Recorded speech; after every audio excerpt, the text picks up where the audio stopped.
Well, hey guys, welcome. It's everybody's most anticipated list of the year, Harrison's most anticipated films of 2024. I'm sorry that I'm getting this to you so late. Once again, I have been fighting sickness in this house. My entire family has been sick for like the past 3 weeks. I thought I was getting better. It turns out I was actually getting worse. But yeah, going into it, I'm finally releasing my top 10 most anticipated features of 2024. And it was a little bit harder to make this list this year because not a lot of movies coming out that I really want to see. You know, we had the writer and actor strikes push a lot of things back, a lot of filming got delayed, etc., etc. And again, these films aren't in any particular order, so let's just jump right into it, starting with number 10, The Book of Clarence. Now, full disclosure, at the time of recording this, I have already seen The Book of Clarence. I was given an advanced screening, and you know, I like James Samuel. He did The Harder They Fall, the Netflix Black Cowboy movie, which I thoroughly enjoyed.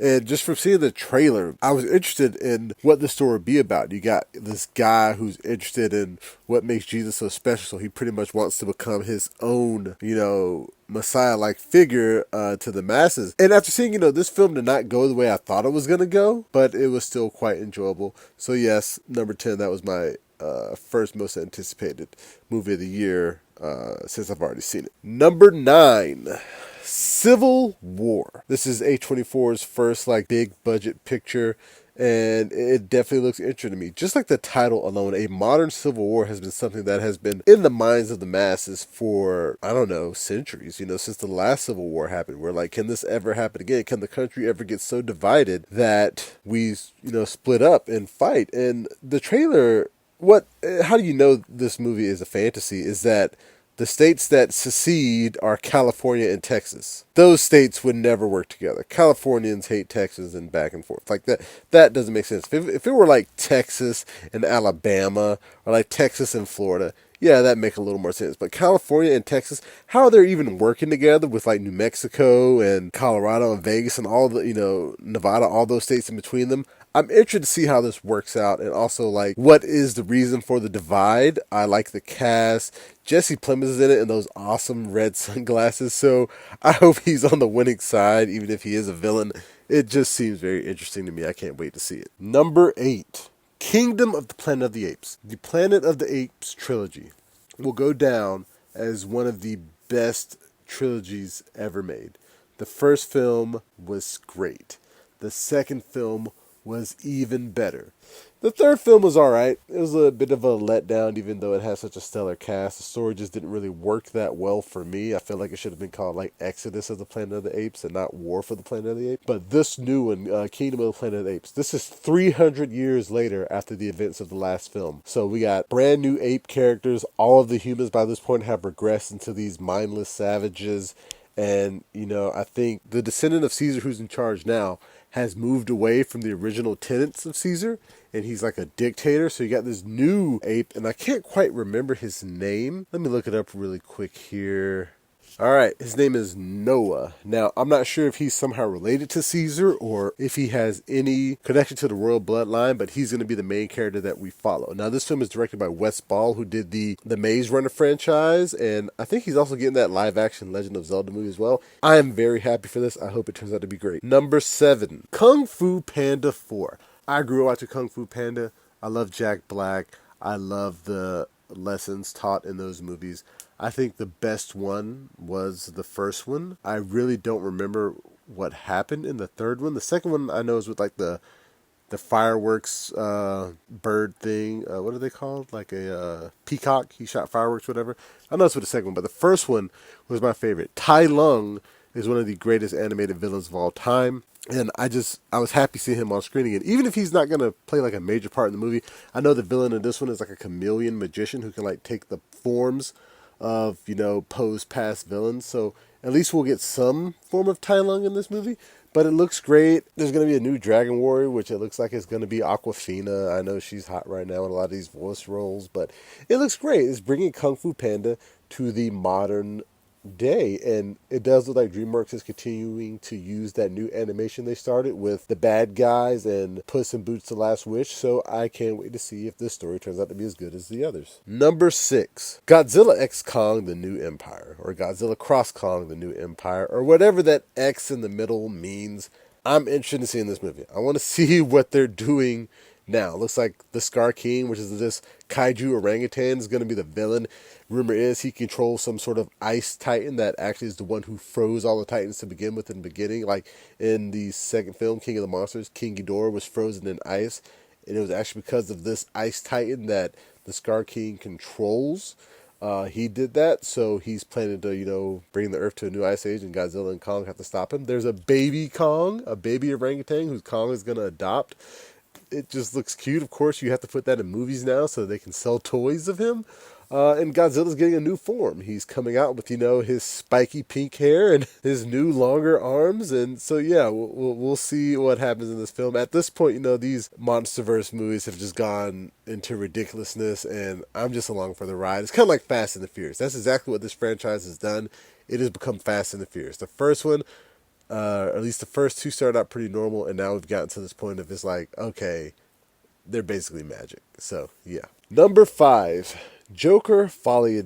Now, I never really wanted the first Joker movie, and even watching it, it was fine. It was fine. It, didn't really move the needle for me. It was an interesting story. It did win a few Oscars and became the highest rated and the highest grossing R-rated movie of all time. So, of course, they're like, on like a budget of like 60 million, it made $1 billion. Of course, they're going to want to do a sequel. They're going to try to recreate that magic. And, Lady Gaga is in this one as Harleen Quinzel, my apologies, who becomes Harley Quinn in this version as well. And I'm interested, it's supposed to be a musical, and it's supposed to be following after the events of the first movie. She falls in love with Arthur Fleck, and of course, I think she breaks him out. I'm not exactly sure. Nobody's exactly sure what the plot really is, but I do want to see what they do with it.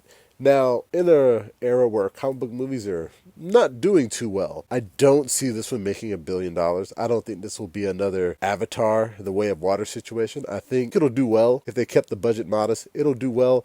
It probably will not crack $1 billion. It can prove me wrong, though. This movie could be fantastic and once again make $1 billion, and we'll see. But I highly doubt it. But I am interested to see what they're going to do. Number 4, Dune Part 2. I mean, yes, Dune Part 2. Timothée Chalamet. We're going to see how this isn't the conclusion to the series anymore. There's going to be a Dune Part 3, apparently, if this does well, I guess. Or maybe if it doesn't do well, they're still going to do 3 movies. I'm interested to see. I've seen the original movie, so I kind of know how the story ends, but I want to see what they change in this one. I just want to see a well-acted, well-made story. And the first one was well-made. I don't necessarily think they ended it the correct way, but I want to see the conclusion and how they bring about all these characters.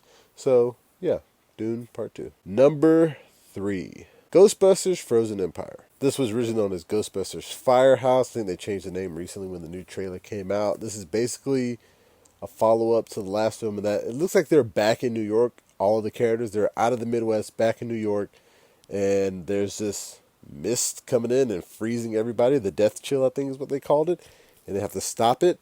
It looks a little big to me. Like Ghostbusters, they handle small-scale ghost attacks, at least in the area of New York. Like something coming in from the sea. This looks like a superhero-type film, and they're trying to save the entire world almost. I know the trailer only shows them saving New York from freezing over in the middle of the summer, but like the villain or whoever, it seems like whoever's in charge of Zool is doing this. But I am interested to see why is this happening and how they're going to connect this to the previous film and the original film, what the overall story ends up being. Like I said, I enjoyed the first one, I enjoyed the characters. I do want to know if there are more people coming back that we haven't seen in the trailer yet, so that will be interesting. So, yeah. Number 2, Inside Out 2. I really love the original Inside Out. Pixar, they just make such wonderful films, and I'm very happy to just be able to experience them. They are so lovable. I love watching them with my daughter now, and this is probably one of the best acquisitions that Disney has made, even though the past couple years they've treated that studio like crap by dumping all of their great movies onto Disney Plus.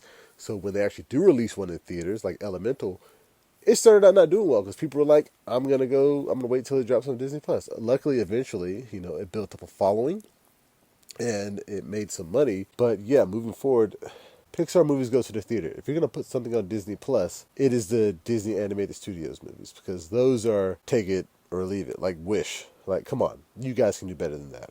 So moving forward, getting away from the movies, what I've been doing, I'm interested in Inside Out too. I want to see what these new emotions are. We got anxiety. Is the first one we've seen, and we know there's at least three others who appear in the poster.